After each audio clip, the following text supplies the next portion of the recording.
Halo guys, di video kali ini saya akan kembali menunjukkan mobil expander. Itu tahun 2019 ya, kalau nggak salah ini mobil expandernya. Nah kita lihat ini sudah dibongkar semua dan sudah kita siap pasang dengan peredam mobil yang asli, yaitu peredam diesel.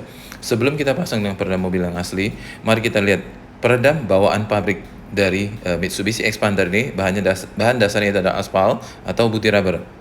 Karena banyak sekali sekarang butir rubber itu dipropagandakan sebagai peredam mobil. Ini akan sangat membingungkan pemilik mobil yang awam tentang peredam mobil. Mari kita lihat. Nah, ini adalah peredam asli bawaan Expander. Kita lihat itu berbahan dasar aspal. Dan dia keras setelah dipanaskan di oven kalau di pabrik. Kalau kita dengan menggunakan heat gun. Nah, ini adalah V-cell. Yang belum dipanaskan, yang itu sudah dipanaskan. Tadi dia keras seperti batu. Nah, ini adalah part originalnya. Expander itu yang sebelum dipanaskan. Nah, itu yang sudah dipanaskan. Jadi sebelum dipanaskan dia hanya solid, sama seperti yang V-cell yang belum dipanaskan hanya solid. Tapi setelah dipanaskan sampai dia matang, dia akan keras seperti batu. Nah, itu yang setelah dipanaskan. Yang hitam itu yang sebelum dipanaskan. Itu adalah part originalnya Expander dengan kode Project 4L45W. Ya.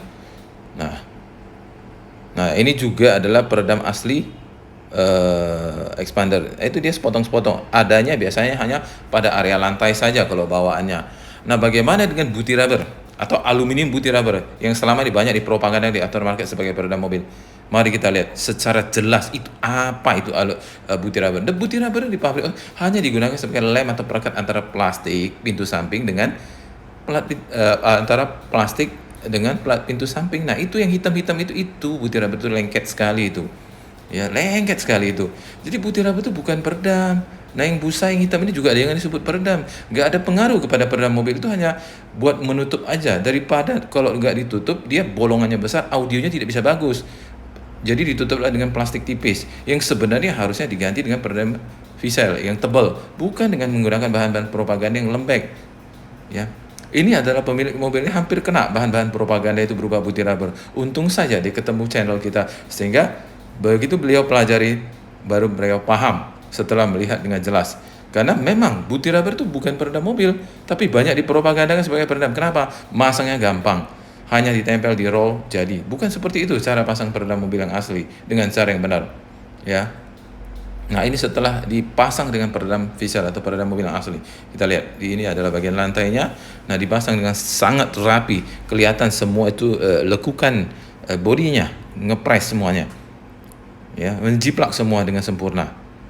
Dan peredam V-cell ini bergaransi seumur hidup. Ya, tidak ada maintenance apa-apa lagi. Sekali pasang sudah selesai. Ya. Nah, ini adalah pada area plafon. Kita lihat itu semua dibungkus dengan sangat rapi, sempurna. Begitu juga dengan tulang-tulangnya, semua dibungkus sangat sempurna. Ya, kita lihat tuh. Sampai di balik blowernya ini pun kita berikan peredam. Nah, di balik blower itu. Cuman blowernya tidak usah kita lepas, hanya diturunkan sedikit supaya tangan bisa menjangkaunya dan dipanaskan dengan heat gun. Ya. Nah, ini rapi sekali ya. Kemudian ini adalah area pintu. Kita lihat itu pintu sampai lekukannya sangat jelas sekali. Itu yang mau kita sampaikan. Terima kasih.